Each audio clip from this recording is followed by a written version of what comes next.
As I think sometimes of my kids and the programs that they do, such as dancing, swimming, and karate, it makes me think of my childhood hobbies that I did. Like many, I participated in different sport activities: hockey, water polo, soccer, even a few years of dancing. But what my favorite thing, and so close to my heart, was music. I was very fortunate to start my piano lessons at a very young age of 5. Wow. Luckily for me, there was many choices to learn music through, whether it was my church, private lessons, music academies, and even in my schools. Unfortunately, schools these days have seen a reduction in funding. Some actually had to cut all their programs altogether. Music was very important to me. It basically shaped me into the person I am today. So, I hope to give you some reasons on why the music programs needs your support. Back when I was around 5, my parents came to me and asked, "What hobbies would you like to take up?" They thought me being a girl might want to do dance. Not quite the way I wanted to go. Then they suggested, well, how about music lessons? Both of them grew up. Various locations would gather, so I really had to practice and practice in order to be prepared and able to compete with my fellow peers. Some years I placed, some years I didn't. I was very lucky because I had parents that pushed me, even though I failed and I wanted to give up. They told me, no, continue, keep practicing.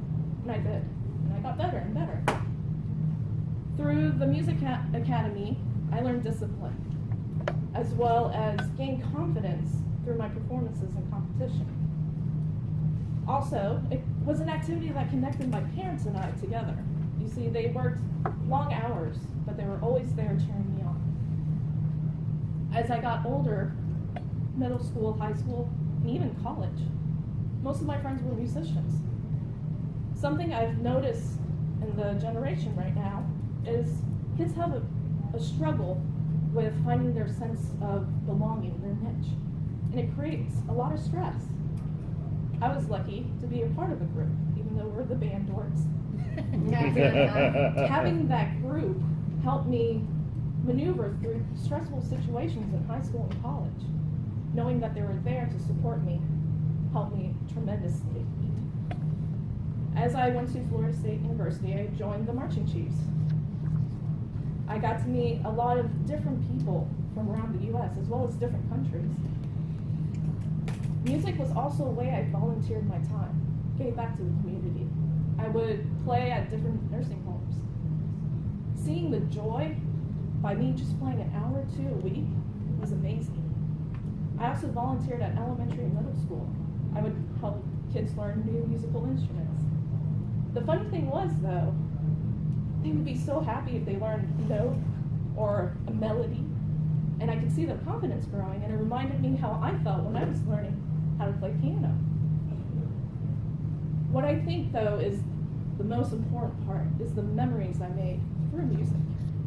An example, at Christmas, I would always play Christmas songs on the piano, and my great uncle and grandfather would get up and sing. But I had my grandmother, who was very shy. I could hear her in the kitchen as she's baking, singing along.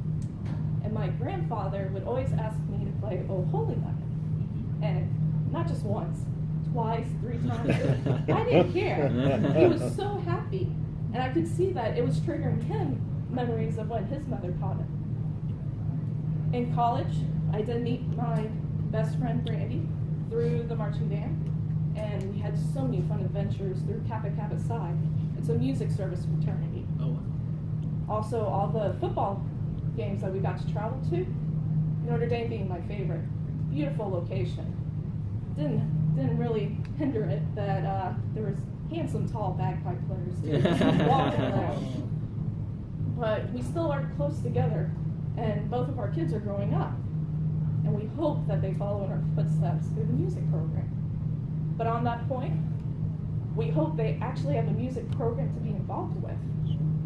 According to the National Education of Programs for the Arts, children's exposure to these programs have declined since 1997. In spite of all the outcry for the program cuts, it still hasn't stopped the erosion of these music education programs. We must not mistake concern and sympathy for advocacy. Once the program is cut, it is so hard for it to return, if at all. And the loss of enriching the quality of life of children, the cultural awareness, the social bonds, self-discipline skills, as well as the promoting pride of accomplishment, just to name a few benefits music provides us, would be a tragedy. So please support your music groups, programs, in your community. And it doesn't only have to be by donations. Volunteer your time. Go out to your local high school. Because we have to give the children the opportunity to enrich their lives with music, just like it has with mine. Thank you.